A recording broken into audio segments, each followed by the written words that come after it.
Hey guys, मैं हूं आपके साथ सचिन मेवाड़ और हम पढ़ रहे हैं वर्ल्ड हिस्ट्री। और वर्ल्ड हिस्ट्री में आज हमारा जो लेक्चर रहेगा वो लेक्चर रहेगा नेपोलियन बोनापार्ट के बारे में। तो चलिए इस नेपोलियन बोनापार्ट के लेक्चर को समझते हैं और जानते हैं नेपोलियन बोनापार्ट का जो योगदान रहा फ्रांस के लिए, उसके जो युद्ध अभियान रहे, नेपोलियन का जो नाम रहा, चरम रहा, उत्कर्ष रहा, उसने किस प्रकार इटली को घुटने टेकने पर मजबूर कर दिया था, उसने किस प्रकार ऑस्ट्रिया की सेना को परास्त किया था, उसने किस प्रकार तुर्की को परास्त किया था, उसने अकेले ने किस प्रकार फ्रांस की जो प्राकृतिक सीमा थी उसका निर्धारण किया था। तो हमको बहुत कुछ जानना है नेपोलियन के बारे में, क्योंकि नेपोलियन खुद में एक नाम है और नेपोलियन का नाम आपने कभी ना कभी सुना होगा, लेकिन क्यों सुना, उसके द्वारा ऐसा क्या किया गया कि उसका नाम आप लोगों ने बार बार सुना। तो चलिए पढ़ते हैं नेपोलियन बोनापार्ट के बारे में। आप लोग जानते हैं कि नेपोलियन बोनापार्ट जो है उसका जो जन्म है वो 15 अगस्त 1769 को कोर्सिया जो द्वीप पड़ता है इस द्वीप पर हुआ था। देखिए, तो सबसे पहले शुरुआत करते हैं हम नाम से, नेपोलियन बोनापार्ट। नेपोलियन बोनापार्ट का जो जन्म हुआ वो जन्म हुआ था 15 अगस्त 1769 को। तो जन्म तिथि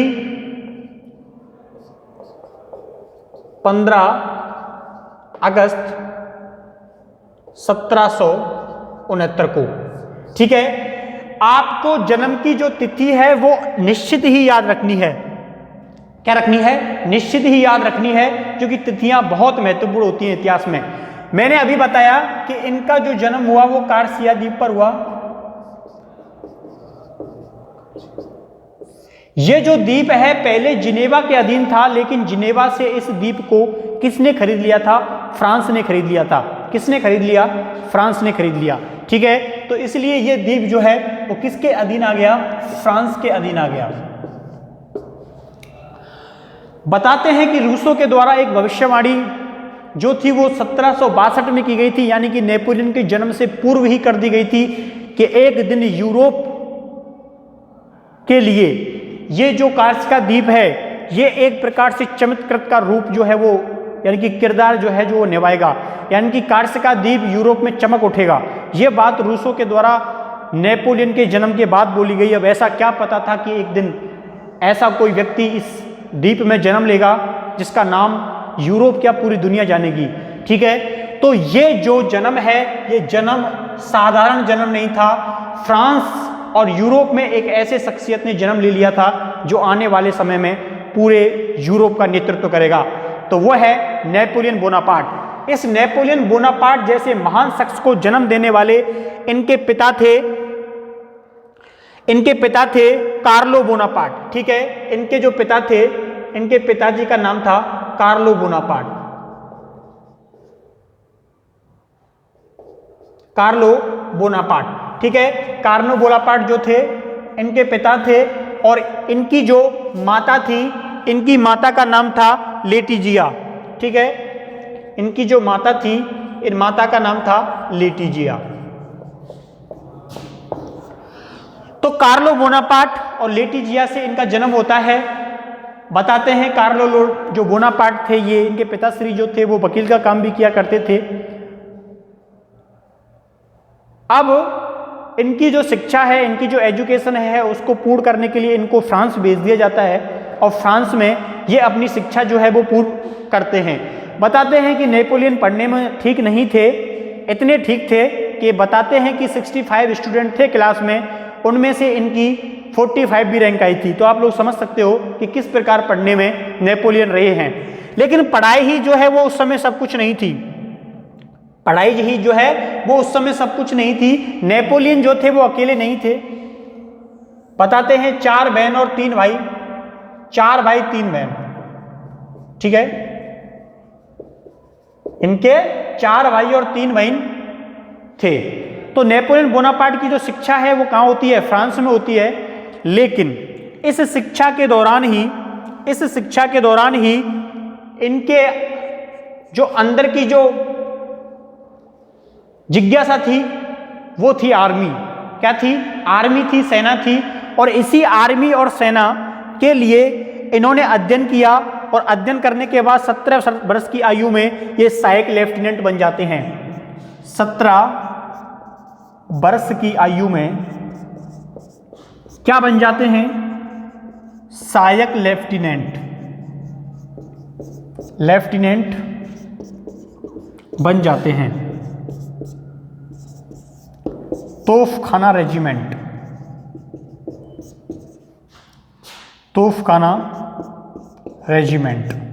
ठीक है।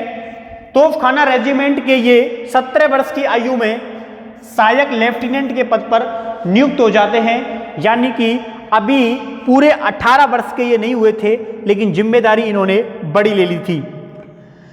अब देखिए, इनके इस 17 वर्ष की उम्र में इनको जो जिम्मेदारी मिली थी सहायक लेफ्टिनेंट की, लेकिन ये शुरू में अपनी मातृभूमि यानी कि ये जो इनका द्वीप था कार्सिका द्वीप, इस कार्सिका द्वीप या कोर्सिका द्वीप को स्वतंत्रता के सपने देखने लगे थे कि मैं इस छोटे से द्वीप कार्सिका द्वीप या कोर्सिका द्वीप जो है, इस द्वीप को क्या कराऊंगा? स्वतंत्र कराऊंगा। क्योंकि एक बच्चे के अंदर की जो जिज्ञासाएं होती है, एक बच्चे के अंदर की जो भावनाएं होती है, वो अपनी मातृभूमि से बहुत ज़्यादा जुड़ी होती हैं, ठीक है। एक छोटा जो बच्चा होगा वो घर के प्रति ज़्यादा जुड़ाव रखता है, लेकिन जैसे जैसे वो बड़ा होता है उसके जो उसका घर होता है उसके प्रति मोहक होता है, वो भंग होता चला जाता है, ठीक है। तो यही बोनापार्ट के साथ हुआ था और यही नेपोलियन के साथ हुआ था, ठीक है। शुरू में इनका जुड़ाव जो था वो अपने क्षेत्र से बहुत ज़्यादा था। सबसे पहले इनको जो जिम्मेदारी मिली वो जिम्मेदारी इनको मिलती है, कौन सी जिम्मेदारी मिलती है? इनको एक विद्रोह दबाने के लिए भेजा जाता है, लियो का विद्रोह। कौन सा विद्रोह? लियो का विद्रोह दबाने के लिए इन्हें भेजा जाता है और ये इस लियो के विद्रोह को सफलतापूर्वक क्या करते हैं? दबा देते हैं। इस लियो के जो विद्रोह को दबाने की इनको जो जिम्मेदारी दी गई थी, इस लियो के विद्रोह को ये सफलतापूर्वक दबा देते हैं और अपने एक कहते हैं ना कि प्रत्येक सैनिक के लिए एक विजय अभियान की शुरुआत उस समय से होती है जिस समय वो कुछ अद्वितीय कार्य कर बताता है। तो नेपोलियन के समय भी इस लियो के विद्रोह को दबाने के बाद इसके जीवन में एक प्रकार से विजय अभियान की शुरुआत आप मान सकते हैं। तो सबसे पहले इसने किसके विद्रोह को दबाया? तो लियो के विद्रोह को दबाया, ठीक है। अब आप लोग सोचेंगे कि जो लियो है, ये जो लियो है इसने क्या किया था? तो जो लियो है इसने इनका एक बंदरगाह था टूलो, इनका एक बंदरगाह था टूलो नाम से। ये बंदरगाह दक्षिणी फ्रांस क्षेत्र में पड़ता था, इस पर अधिकार कर लिया था, ठीक है। टूलो नामक बंदरगाह,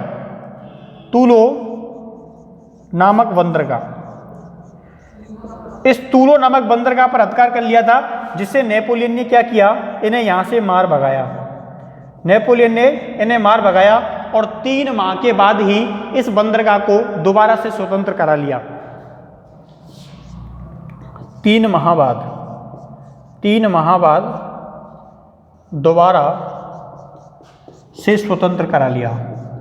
दोबारा से स्वतंत्र करा लिया, ठीक है। तो ये लियो का विद्रोह इन्होंने सबसे पहले दबाया था और सबसे पहले सफलता प्राप्त की थी। मैं घटना की बात कर रहा हूं, 1793 की ये घटना थी। कब की घटना थी? 1793। चलिए, आपने उतार लिया होगा, ये मिटाते हैं, थोड़ा आगे बढ़ते हैं और आगे की विस्तृत चर्चा करते हैं। आप देखिए, 15 अगस्त 1769 को कोर्सिका द्वीप फ्रांस में जन्म होता है, लेकिन इस विजय के बाद इनकी जिम्मेदारियां और बढ़ जाती हैं और इनके ऊपर ज़्यादा जिम्मेदार पूर्ण जो काम है वो इनको मिलने लग जाते हैं। तो जैसे ही ये 24 वर्ष के हुए थे, तो इनको एक नई जिम्मेदारी दे दी जाती है और वो नई जिम्मेदारी क्या दे दी जाती है? इनको ब्रिगेडियर जनरल बना दिया जाता है। क्या बना दिया जाता है? ब्रिगेडियर जनरल बना दिया जाता है, ठीक है। तो नोट डाउन करना है, 24 वर्ष की उम्र में 24 वर्ष की उम्र में ब्रिगेडियर जनरल बना दिया गया। ब्रिगेडियर जनरल बना दिया गया किसको? नेपोलियन को। लोग तो बूढ़े हो जाते थे तब जाके इतना बड़ा प्रमोशन होता था लोगों का, और यहां नेपोलियन को मात्र 24 साल की उम्र में यह जिम्मेदारी सौंप दी गई कि तुम अब से क्या काम, किस पोस्ट पर काम करोगे?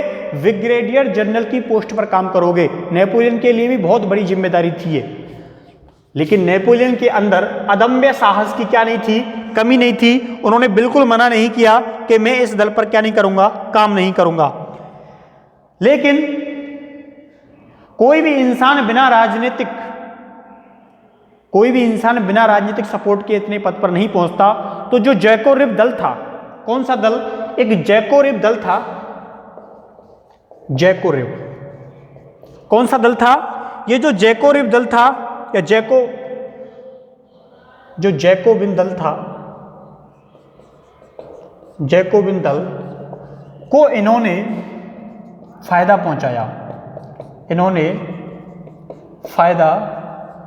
पहुंचाया। यानी कि इनकी जो पोस्ट इंक्रीज की गई थी उसमें किसका हाथ था? उसमें जैकोबिन दल का हाथ था, और जैकोबिन दल को इन्होंने पोस्ट प्राप्त करने के बाद फायदा भी पहुंचाया था। ठीक है। अब यानी कि उसके जो नेता थे वो नेता थे रॉब्सपियर।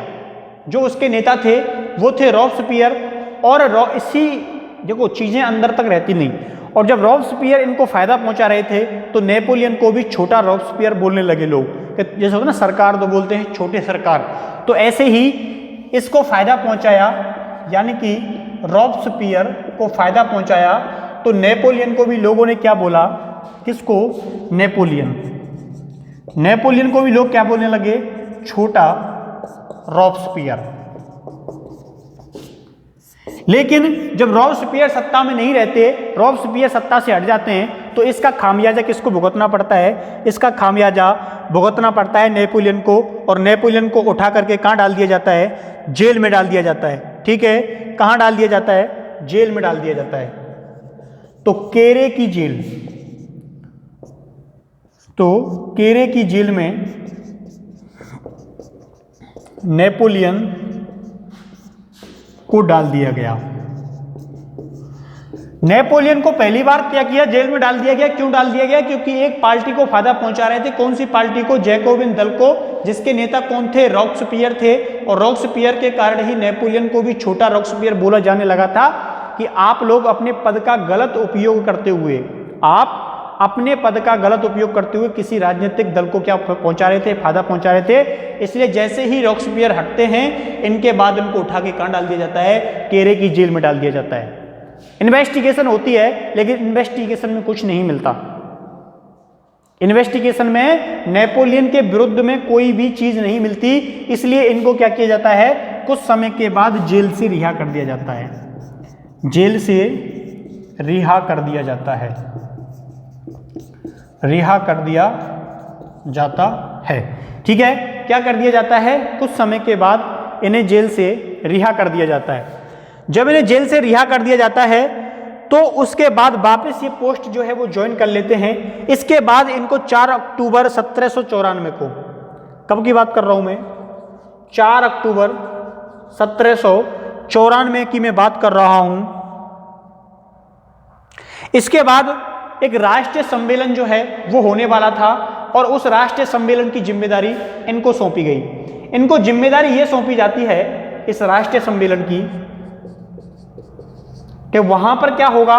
उत्पात होगा, और उस उत्पाद करने वाली जो भीड़ है उसको तुम्हें क्या करना है? नियंत्रण करना है। तो 4 अक्टूबर 1794 को जो राष्ट्रीय सम्मेलन हुआ था, उस राष्ट्रीय सम्मेलन को इन्होंने सफलतापूर्वक करा दिया था, और जो भीड़ थी उस भीड़ को भी इन्होंने सफलतापूर्वक क्या किया? नियंत्रण किया। यानी कि इससे पहले इतनी सफलतापूर्वक जो भीड़ को नियंत्रण करने का जो काम किया गया था वो पहले कभी भी संभव नहीं हुआ था। इसीलिए इनके द्वारा इनके अंदर एक नेतृत्वकर्ता की जो गुण हैं वो नजर आने लगे लोगों को कि किस प्रकार नेपोलियन के द्वारा सफलतापूर्वक इतने बड़े काम को अंजाम दिया जाने लगा। फिर देखिए पेरिस के अंदर इतना बड़ा कमाल दिखा दिया जाता है, तो फिर इनको एक और जिम्मेदारी सौंप दी जाती है। जिम्मेदारी सौंपी गई थी निशस्त्रीकरण की, यानी कि पेरिस के लोगों के पास घरों के अंदर बंदूकें भर भर के रखी हैं उन लोगों ने, उनको तुम्हें निकलवाना है और लोगों को बिना हथियार के रखना है ताकि वो लोग किसी प्रकार की अप्रिय घटना को अंजाम ना दे सकें। तो दूसरी जिम्मेदारी इसी समय इनको मिली थी निशस्त्रीकरण की, निशस्त्रीकरण की। ठीक है, जब इनको ये निशस्त्रीकरण की जिम्मेदारी मिल जाती है तो इस निशस्त्रीकरण की जिम्मेदारी में इन्होंने बहुत बड़ा काम किया और ये इसमें बहुत मतलब 90% क्या होते हैं, सफल होते हैं, क्योंकि किसी भी काम में 100% सफलता पाना बहुत मुश्किल होता है। तो इसी समय क्या होता है, एक बहुत बड़ी जो घटना है, बड़ी का मतलब कोई बुरी घटना नहीं, एक छोटी घटना ऐसी घटना कि एक बालक जो है उससे कुछ सैनिक जो है वो घर गए, उसके चेक किया, उसमें बंदूक मिलती है और वो उस बंदूक को उस बालक से लेना चाहते थे, लेकिन वो बालक जो है उस बंदूक को लेकर जिधर इनकी ऑफिस थी, जहाँ पर ये लोग थे, नेपोलियन था, इस जगह पर वो बच्चा आता है और जहाँ पर नेपोलियन बैठा हुआ था वहाँ उस ऑफिस में घुस जाता है और बोलता है नेपोलियन को कि ये तो मेरे हाथ में बंदूक है, ये मेरे बाप की है और तुम्हारे जो सैनिक हैं इस बंदूक को छीन रहे हैं, मैं ये बंदूक नहीं दूंगा, ठीक है, क्योंकि ये मेरे बाप की है। तो नेपोलियन इस बच्चे की बात से क्या होता है, खुश होता है, कहता है कि क्या बहादुरी है, यानी कि उस बंदूक को लेकर ऑफिस में घुस गया सीधे जहां पर नेपोलियन बैठा हुआ है, तो उसने उस बालक को छोड़ दिया और जाने दिया। कुछ समय के बाद उसकी जो माँ है वो आती है और धन्यवाद देती है नेपोलियन को कि आपने हमारे बच्चे में, कि उसकी माँ को चिंता थी कि कहीं उसको पकड़ ना लें, जेल में डाल दें, क्योंकि उसने जो काम किया था वो किसी को भी गुस्सा दिला सकता था। तो इसीलिए उसकी माँ जो होती है वो क्या करती है, इन्विटेशन देती है कि आओ कभी हमारे घर पर, ठीक है, हमें भी सेवा करने का मौका दो, और उसे क्या बुलाती है, भोजन पर बुलाती है। और किसको बुलाती है, नेपोलियन को भोजन पर बुलाती है।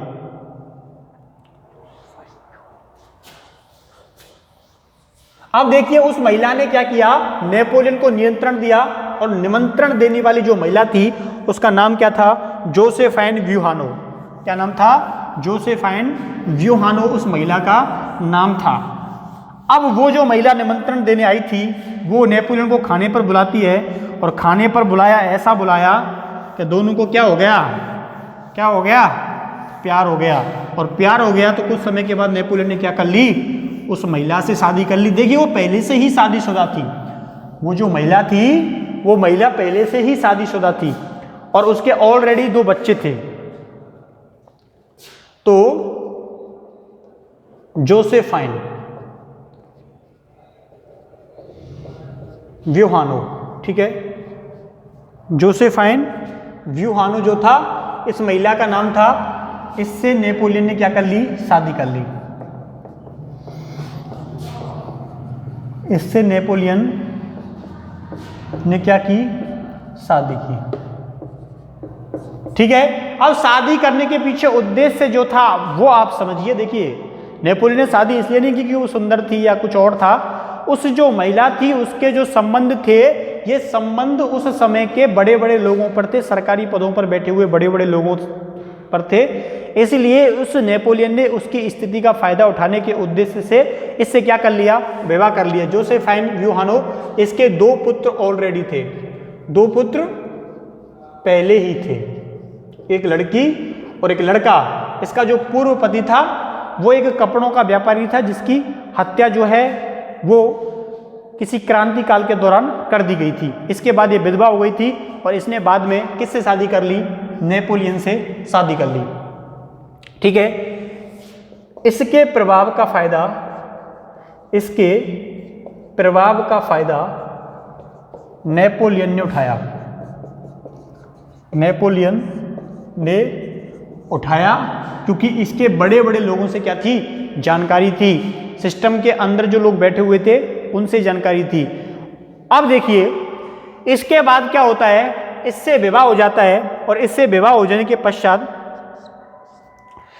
इसके साथ ये कुछ समय तक रहता है। लेकिन ऐसा बताते हैं कि जोसेफाइन जो है इसके पुत्र पैदा नहीं होता है। इसके लिए नेपोलियन ने महल भी निर्मित करवाया था एक, लेकिन इसके क्या नहीं होता है, पुत्र पैदा नहीं होता है। और जब इसके पुत्र पैदा नहीं होता है तो इसे नेपोलियन क्या करता है, तलाक दे देता है। कब दे देता है, 1809 में, ठीक है। 1809 में नेपोलियन ने इसे तलाक दे दिया। क्या दे दिया, नेपोलियन ने इसे क्या दे दिया, तलाक दे दिया, ठीक है। याद रखोगे ना कि जोसेफाइन व्यूहानोव जो पूर्व में 2 बच्चों की मां थी, इससे नेपोलियन ने क्या की, शादी की, लेकिन कुछ समय के बाद नेपोलियन ने इसके पुत्र ना होने के कारण इसको क्या दे दिया, तलाक दे दिया।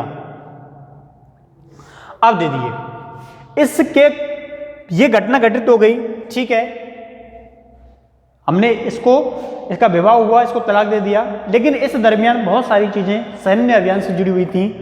तो इसमें सबसे पहला जो पॉइंट आता है वो आता है कि जो नेपोलियन है,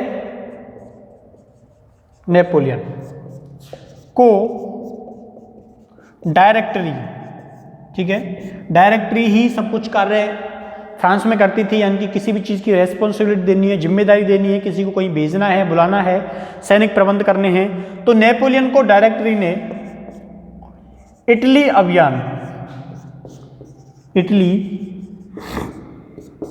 अभियान की क्या दी, जिम्मेदारी दी। इटली अभियान की जिम्मेदारी दी। कहाँ की जिम्मेदारी दी, इटली अभियान की जिम्मेदारी दी कि इटली पर क्या करना है, विजय प्राप्त करनी है। इसलिए इटली अभियान की जब जिम्मेदारी नेपोलियन को मिल जाती है, और ये जो अभियान इसके द्वारा किया गया था वो किया गया था अप्रैल 1796 से लेके और अप्रैल 1797 तक। अप्रैल 1796 से लेके और अप्रैल 1797 के मध्य में नेपोलियन के द्वारा इटली अभियान किया गया था। इटली अभियान पर जाने से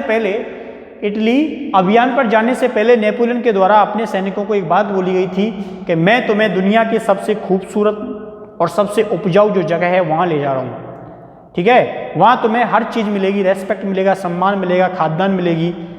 तो ये सारी बातें नेपोलियन के द्वारा किसको बोली गई थी, अपने सैनिकों को बोली गई कि मैं तुम्हें दुनिया के सबसे जो उपजाऊ जगह है वहां पर ले जा रहा हूं। इससे जाने से पूर्व इसके द्वारा 4 घोषणाएं की गई। 4 घोषणाएं की गई। देखिए ये 4 घोषणाएं आप कॉमन यानी कि मौखिक रूप से याद रख सकते हो कि प्रथम जो घोषणा की गई थी वो घोषणा ये की गई थी कि सामग्री प्राप्त करने के लिए अलग अलग जाइए। कैसे जाइए, अलग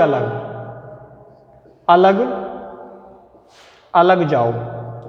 सामग्री प्राप्त करने के लिए कैसे जाओ, अलग अलग जाओ, ठीक है, सामग्री प्राप्त करने के लिए अलग अलग जाइए। दूसरी जो बात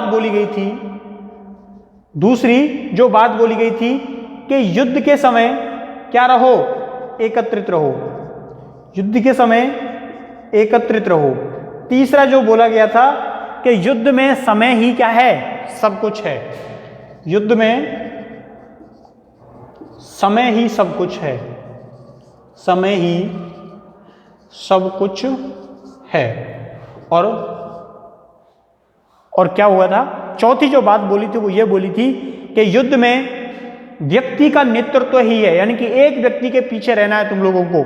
ऐसा नहीं कि युद्ध के दौरान अपना नेता अलग बना लिया। नेपोलियन स्वयं की बात कर रहा था कि एक नेतृत्व है, क्या, एक नेतृत्व है। तो ये इसकी विशेषताएं थी। अलग अलग जाओ, कब जाओ, जब सामग्री लूटनी है, और एकत्रित रहो युद्ध के दौरान, युद्ध में समय ही सब कुछ है, और एक नेतृत्व है। ये 4 बातें जो हैं इसके द्वारा बोली गई थी। तो चारों की चारों जो बातें हैं वो आपको क्या रखनी है, ध्यान रखनी है, ठीक है। अब देखिए, तो जोसेफाइन व्यूहानो से क्या किया, शादी की, पुत्र प्राप्ति नहीं हुई, 2 पुत्र उसके पहले ही थे। बाद में 1809 में तलाक दे दिया। नेपोलियन को जिम्मेदारी दी जाती है सैनिक अभियान की, और सैनिक अभियान पर जाने से पहले 1796 से 1797 के मध्य इटली का इनके द्वारा अभियान किया गया था, बहुत फेमस अभियान किया गया था। तो इस अभियान की जिम्मेदारी जो है वो नेपोलियन ने निभाई थी। अब देखिए, इन्होंने अपनी सेना को पहले ही निर्देशित कर दिया था। अब इसके द्वारा दो जगह की मैं बात कर रहा हूं। किस जगह की बात कर रहा हूं मैं? दो जगह की बात कर रहा हूं। एक जो जगह है उसका नाम है ऑस्ट्रिया, एक जो जगह है उसका नाम क्या है? ऑस्ट्रिया है। और जो दूसरी जगह है उसका नाम है सार्डिनिया। जो दूसरी जो जगह है उसका नाम क्या है? सार्डिनिया। ठीक है, सार्डिनिया। इन दोनों के साथ इसको क्या करना था? युद्ध करना था। लेकिन नेपोलियन ने कहा कि दोनों के साथ एक साथ युद्ध करूंगा तो संकट खड़ा हो सकता है, इसलिए इसने कहा था बल से ज्यादा बुद्धि काम आती है। और इसने दोनों सेनाओं को क्या नहीं होने दिया? एकत्रित नहीं होने दिया, एकत्रित नहीं होने दिया। यानी कि ऑस्ट्रिया और जो सार्डिनिया की जो सेना है इसको दोनों को क्या नहीं होने दिया? एकत्रित नहीं होने दिया। इनके एकत्रित होने से पहले ही, इनके एकत्रित होने से पहले ही इसने क्या किया? इसने क्या किया? सार्डिनिया पर आक्रमण कर दिया, सार्डिनिया पर आक्रमण कर दिया, सार्डिनिया पर आक्रमण कर दिया, आक्रमण कर दिया। और आक्रमण करके इसे क्या संधि के लिए विवश कर दिया, संधि के लिए विवश कर दिया। ठीक है, यानी कि ये आक्रमण करती, ये ऑस्ट्रिया की सेना में जाके मिलती, इसकी सेना, उससे पहले ही इस सेना को दबोच लिया और इस सेना पर क्या किया? पूर्व ही आक्रमण कर दिया। ठीक है, अब जो दूसरा आक्रमण था वो था ऑस्ट्रिया पर। अब किसकी बारी थी? अब किसका नंबर था? ये नंबर था ऑस्ट्रिया का। ऑस्ट्रिया के विरुद्ध इसने आक्रमण किया और इसने इसके एट्टा जो नदी है, किसकी बात कर रहा हूं मैं? एट्टा जो नदी है, इसके ऊपर पुल था, एट्टा नदी पुल, तो इसको पार करके इस पर आक्रमण किया और इस एट्टा नदी पुल पर, इस एट्टा नदी पुल पर क्या किया? इसने अधिकार कर लिया, इस पर अधिकार कर लिया। यानी कि जो दूसरा आक्रमण किसके ऊपर हुआ था? ऑस्ट्रिया के ऊपर हुआ था। इस ऑस्ट्रिया के ऊपर एट्टा नदी पुल पड़ता है, इस पर इसके द्वारा क्या किया गया था? अधिकार किया गया था। इसको बोलते हैं घाटी पुल। इसके दूसरी तरफ क्या थी? ऑस्ट्रिया की जो सेना है उसका जो तोप खाना है वो था और उधर से ताबड़तोड़ जो है गोलेबाजी की गई थी और नेपोलियन के द्वारा अदम्य साहस दिखाया गया था। किस्मत ने ही साथ नहीं दिया बल्कि अदम्य साहस दिखाया था और इन्होंने ऑस्ट्रिया की जो सेना है वहां से उसको खदेड़ दिया या इसको परास्त कर दिया। ठीक है, इसके बाद जो नेपोलियन की सेना थी, नेपोलियन की सेना थी, उसने नेपोलियन को दी लिटिल कॉर्पोरल, दी लिटिल कॉर्पोरल का नाम दिया, का नाम दिया। किसको नाम दिया? नेपोलियन को नाम दिया, नेपोलियन को नाम दिया। ठीक है, याद रखोगे ना? दी लिटिल कॉर्पोरल का नाम जो है वो किसको दिया गया? ये नाम नेपोलियन को दिया जाता है। इसके बाद इसने कौन सा युद्ध किया? आर्कोला का युद्ध किया, आर्कोला का युद्ध किया। इस आर्कोला के युद्ध में भी इसने इनकी सेना को खदेड़ दिया, भगा दिया। और इसके बाद फिर युद्ध होता है रिवाली। कौन सा युद्ध होता है? रिवाली का युद्ध हुआ, जो कि 13-14 जनवरी, 13-14 जनवरी कब होता है? 1797 को होता है। 13-14 जनवरी 1797 को ये रिवाली का प्रसिद्ध युद्ध जो है लड़ा जाता है। और इस रिवाली के प्रसिद्ध युद्ध में विजय प्राप्त करने के पश्चात जो नेपोलियन होता है वो ऑस्ट्रिया के मांडुआ जो दुर्ग होता है, जो मांडुआ उनका किला बना हुआ था, उस पर क्या कर लेता है? अधिकार कर लेता है। ठीक है, रिवाली युद्ध 13-14 जनवरी 1797 को होता है और इसमें किसकी जीत होती है? इसमें नेपोलियन की जीत होती है। इसमें नेपोलियन की जीत होती है तो स्वाभाविक है ऑस्ट्रिया की क्या होगी, हार होगी। और इसने इस युद्ध के बाद जो मांडुआ का दुर्ग था, मांडुआ का दुर्ग जीत लिया। कौन सा दुर्ग जीत लिया? तो जो मांडुआ का जो दुर्ग था उस मांडुआ के दुर्ग को इसके द्वारा जीत लिया जाता है। ठीक है, चलें आगे, चलिए उतारिए। तो देखिए इस युद्ध के पश्चात ऑस्ट्रेलिया पूरी तरह विवश हो जाता है और जो नेपोलियन है वो ऑस्ट्रेलिया की ओर बढ़ने लग जाता है। ऑस्ट्रेलिया की राजधानी से मात्र 100 मील की दूरी पर था। तो ऑस्ट्रेलिया के द्वारा विवश होकर कंपोफोर्निया की क्या कर ली जाती है, संधि कर ली जाती है। ठीक है, कंपोफोर्मियो की क्या कर ली जाती है, संधि कर ली जाती है। कब कर ली जाती है? 17 अक्टूबर 1797 को। ठीक है, लिखिए कंपोफोर्मियो, कंपोफोर्मियो, कंपोफोर्मियो की संधि, कंपोफोर्मियो की संधि 17 अक्टूबर, कब? 17 अक्टूबर 1797 को ऑस्ट्रेलिया ने, किसने? ऑस्ट्रिया ने नेपोलियन से की। तो याद रखना है कंपोफोर्मियो की संधि 17 अक्टूबर 1797 को ऑस्ट्रेलिया और नेपोलियन के मध्य में होती है। और इस संधि के बाद जो ऑस्ट्रेलिया होता है वो नीदरलैंड और बेल्जियम द्वीप समूह के जो हिस्से हैं वो किसको सौंप देता है? फ्रांस को। नीदरलैंड और बेल्जियम के क्षेत्र किसको सौंप देता है? फ्रांस को सौंप देता है। तो ये ऑस्ट्रिया की एक बड़ी हार थी जिसे उसने नेपोलियन के हाथों से खाया था।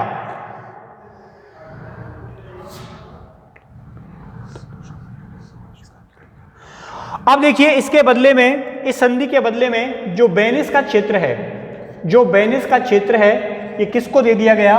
ये ऑस्ट्रिया को दे दिया गया, ऑस्ट्रिया को सौंप दिया।